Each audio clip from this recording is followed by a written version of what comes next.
Hello. Yes, good afternoon, everybody. I hope you can hear my voice and also see my screen clearly. So today's webinar is going to be like the foundation for trading. It is one of the aspects that if you don't understand in trading, then I don't think you'll be doing anything useful. So the first thing that you learn at the start is how to draw support and resistance. This is the most important aspect of trading.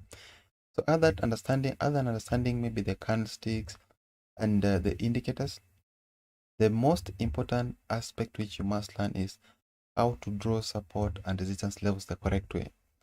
So there are two types of support and resistance levels.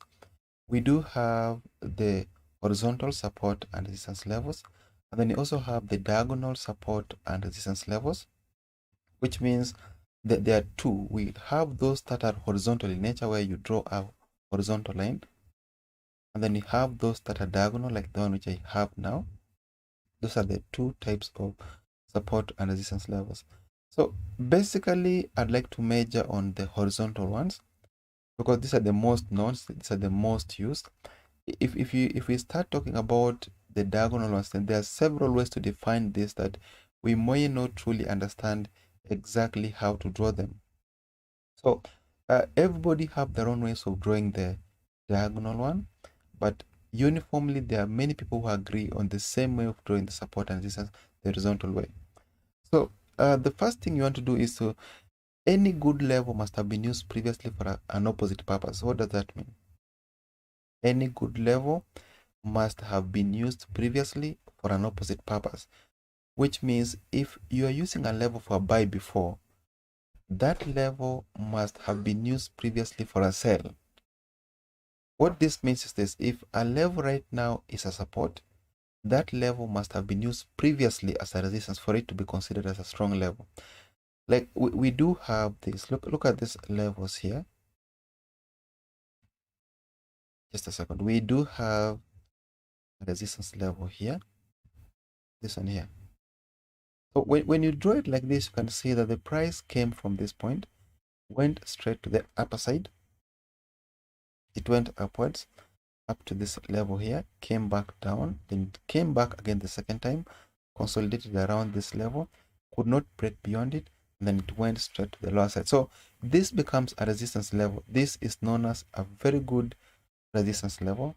But if you want to use it for trading, you cannot just use it unless you confirm the past to see that the same level was used as a resistance, as a support level before. So if we check that in the past, we can barely find any place where it was used as support.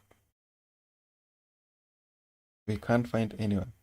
So although this is a resistance level, a good resistance level, it has not been used as a support before. So we can't just use it even though it looks very good.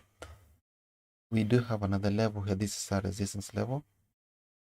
So before, when you have this level here, you check the past before you enter the current trade. So we'll have a support here. You can see that there's a clear breakout candle.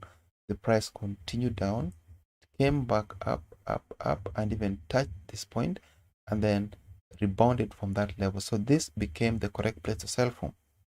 So before you took a sell here, you must have confirmed that previously this was a good support level. So this is what gives the courage now to enter sell. You can see that it was used previously for a buy. It was used 2 times for a buy here, here, before there was this breakout. The price came back as a resistance. Then it went and closed above it. It came back as support, So these two were also the correct place to look for a trade from. This one here. So if you don't sell it here, you can still wait and buy it. You can still wait and buy it at these places here. Does this make sense? Does it make sense whatever I'm saying? That if the price, like for example, if you had this as support, the price went below, it came back as a resistance, it went down, and it came back the second time, this should be a sell price. So if you sell it here, your stop loss should be fixed above this level here, and then your take profit needs to be here, which means in this case the price took us out. Our stop loss was taken out, then the price continued up, it came back as a support, So this remains to be the correct place to have bought from. If you bought it there, your stop loss is here. And then your take profit is fixed at this point here. So if you buy it, you have your stop loss, and then your take profit is somewhere around this level here. We'll look at the next example which looks very good also. We have one here. So this, it looks like we do have a very good resistance here, then the price broke above it. It didn't come back. So this failed to meet our criteria.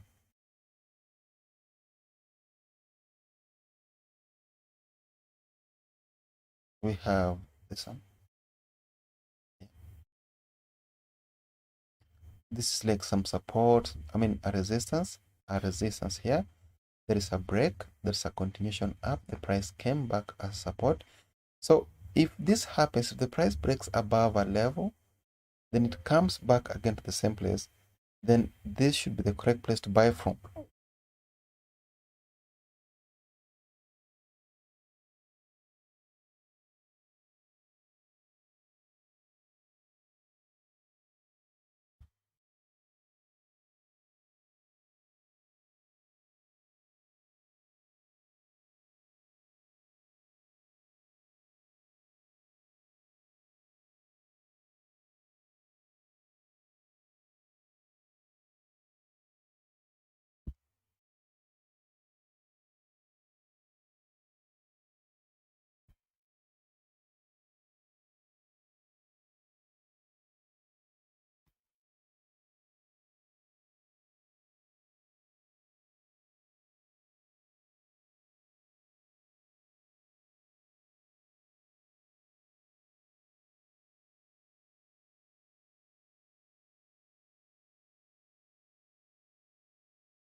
So as I was saying, we have to ensure that the same level has been used previously for an opposite purpose. So if you have a support here, we have a support here, then there is this breakout.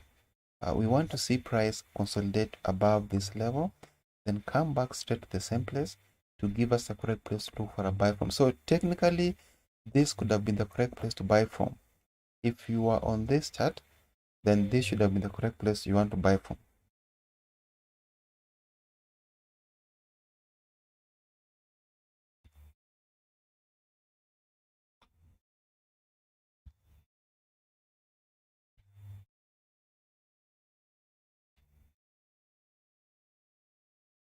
So the other symbol which I want us to like the next example, we have another one here.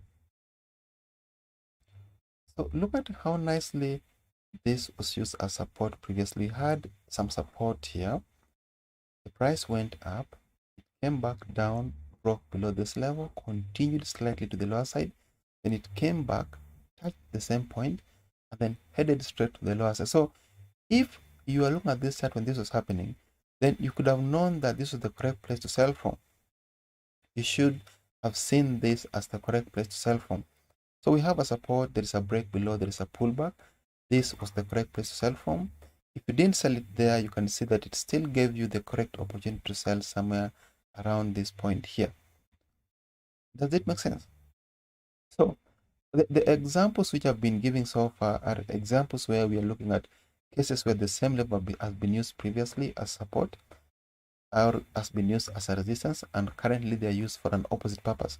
So the other thing which you have to confirm when drawing a support and resistance level is that you need to see exhaustion candles touching that level.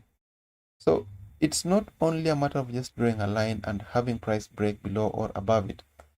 The same level should have indecision candles. So it should have doji candles, it should have engulfing candles touching that level but not breaking beyond it. It should have engulfing candles emerging from that level.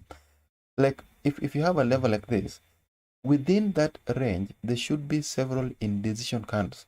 What indecision means that there's no clear direction, which means the price has reached a level which there is somehow some sort of indecision. That is what makes a level important. So if the price hits a level but does not clearly ascend beyond that level or does not break below that level, instead it forms indecision candles, then that's a sign that that could be a good level. And also, if you have a level, the next thing is if you have a level and the price breaks above that level with a big candle, if you have a level and then the price breaks above that level with a big candle, or the price breaks below that level with a big candle, then that's a sign that that's a good level, because only good levels, strong level, it takes effort to break above or below. Otherwise, it would go above it or below it the way it wants. So when you see price breaking above or below a level with big candles, then that's a sign that the price is actually ascending beyond a good level. Does that make sense, whatever I'm saying? Does it make any sense, whatever I'm currently saying? So those are the three, they're like the key foundations towards drawing a good support level. The same levels must have been used previously for an opposite purpose, which means if currently the price is using that level as a resistance, it must have used the same level as support before. If it is currently using the same level as a resistance as a support right now, then it must have used the same level as a resistance previously. Then if it is a good level, we need to see doji candles within that area. We need to see doji candles. We need to see indecision candles inside that range. And also we need to see engulfing candles emerging from within that level, or even trying to cross that level but does not cross it. The next thing is we need to see a clear breakout. That is, we need to see big candles breaking above or below the same. That's when we know that this level is actually a good level. Does that make sense what I'm saying? So leave alone the traditional way of drawing support, and this is where you have just one single line. Where you have one single line and this becomes the resistance or support. No. Pick a zone, like look for the highest tail and the lowest close. I mean the highest close and the longest tail. I mean the highest tail. Then take that as the zone. So if you draw this for some time, you'll basically learn how to draw that zone correctly. You'll find that, for example, if you want to draw a resistance level here, within somewhere here, you don't just come and draw one line like this and leave it. No, you have to pick also the tail, because the price does not normally respect one single line. It respects a zone.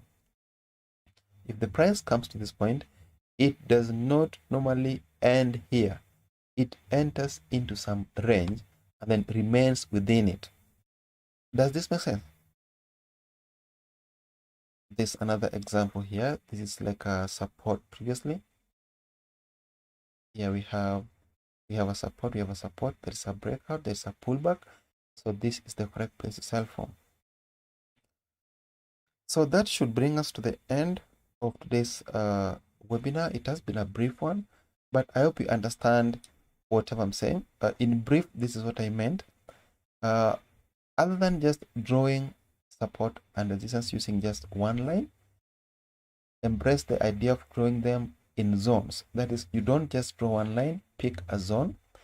The next thing is, if the current level is a resistance, or the price is using the same level as a resistance currently, then the same level must have been used previously as a support. And if it is using the same level here as a support, then it must have used the same level previously as a resistance. The next thing is we want to see big candles crossing above or below that level. That's when we know that this level is either strong or weak. There must be big candles crossing above or below that level. This is where we know that this is actually a good level. The next thing is we'd like to see indecision candles, doji candles We want to see tails of candles touching this level but does not close beyond it or below it. Like you want to see candles like this. A candle goes up to this point, then ends up closing below it. It like ends up in a tail. This is a sign that this is a very good level. The next thing is if you see engulfing candles touching this level but does not, like we here, we have a big engulfing candle. It has gone as high at this point but closed below. This is a sign that we are likely to see sellers take control. So it's a sign that this is a good level, and the chances of price closing beyond it is almost zero. I'm not saying this guaranteed, it's almost zero as long as this level is significant. So thank you very much. We'll meet again next week at the same. So thank you. See you.